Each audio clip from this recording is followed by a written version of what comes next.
Hi, welcome to Hitchhiker's Guide to Humanity. I'm here today with Ed the Pagan Hubbard, and he is joining me today to talk about paganism in Europe and America, and answering a bunch of our questions today about it, and sharing what his journey has been through that, as well as what activities he has going on now in the pagan community. So, Ed, welcome to our discussion today. I'm so happy to be here. Oh, thank you so much for coming in, and let's just go ahead and start off with a topic about just what paganism is, and we'll focus in on modern paganism because I think a lot of our listeners already have a good idea of what ancient paganism probably looked like. So what is modern paganism? How is that interpreted in today's world? Oftentimes, it's also called neo-paganism or new paganism. And what it basically is how it's interpreted into a modern society. And it's much more eclectic than the old paganism. It's not a city religion or a church religion as it is, but it is the idea of a religion of nature. Some people will go so broad as saying anything that isn't Christian, Jewish, Muslim, book religions is pagan.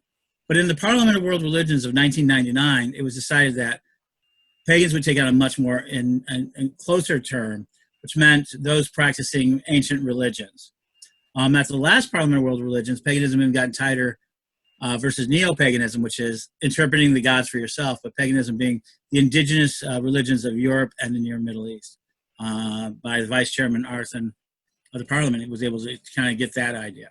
So there's the idea of the ancient religions, which is Reconstructionism, and modern religions, which are more eclectic, interpreting it for yourself.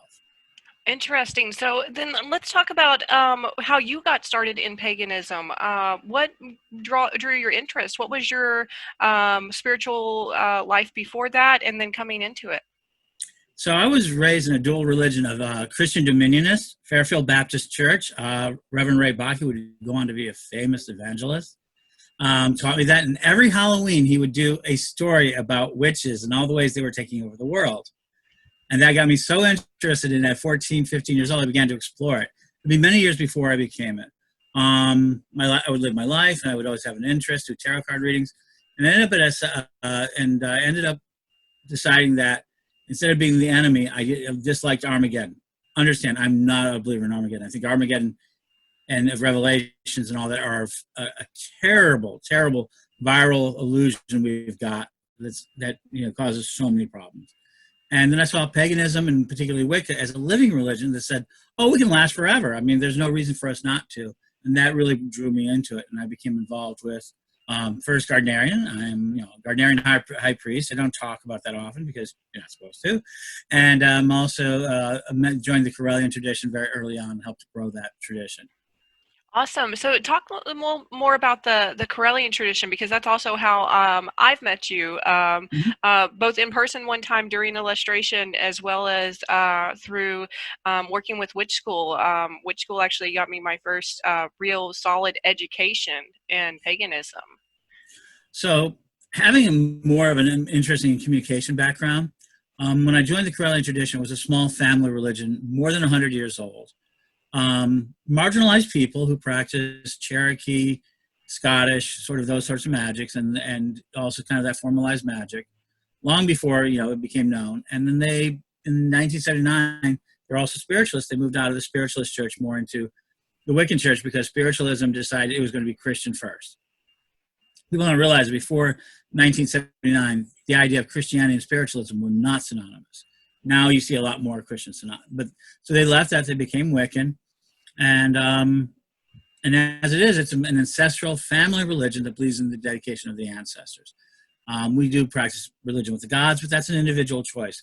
The central core of us is ancestral worship. And the idea that we are from a continuous line of people, and hopefully we're going to be the ancestors of another continuous line of people. And the second thing it's about practical magic and practical, not the movie, and psychism, that these skills exist in us and that they can be used on a practical purpose. That's actually kind of what drew me to the Corellian tradition as well. I also have a Cherokee background and Cherokee family on part of my family line, and so that, along with the ancestor worship and the idea that everyone should have an individualized spirituality, really drew Hmm. me in to witch school. So, what was the founding of witch school like? I know that's what I would consider one of your greatest accomplishments, and it's one that's going to last in perpetuity. Long after you've returned to the ancestors, witch school will still be going and will be helping students come into paganism from all over the world for generations to come. Well, I'm hoping I live long enough to become an uploaded spirit. So I could have my immortality online. Um, so basically, I'm a lover of science, and I grew up with the idea of what would become the World Wide Web. People who think of the World Wide Web. I was there in '93 when the HTTP protocol turned into World Wide Web. Before that, I was on forums. I always had a love of the technology of it, communication. I was actually very young. I believed in synthetic telepathy or telepathy. I still do. And the internet now, this is for all practical purposes, synthetic telepathy. Everything that I thought of as a child has now come to pass in this real world. They say Aquarians live 50 years in their future. Well, I'm 7 years old now. So that sort of thing.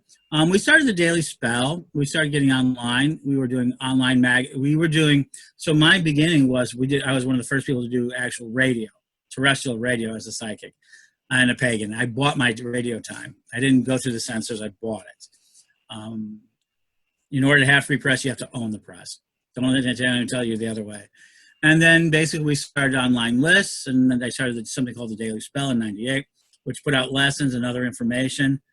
And didn't close, and then we started the Corellian groups, and we didn't close the door, meaning most groups were private. We didn't, in purely accident, we did not close the door. That's and when we awesome. did that, when I did that, we ended up with 2,000 people taking the lessons. And then I went to the Department of World Religions in '99, knew that we needed to do something different. And believe it or not, I lit an orange candle. I wanted some knowledge. And the next day, I went out and saw this big orange sign on the side of a bus called Phoenix University, School Online. I go, that's the answer. And it took me about a year to find Lisa Tuitt to help me with it. And we decided to go online. And from that day forward, on September 4th, 2001, we went and got online, and we've never stopped since.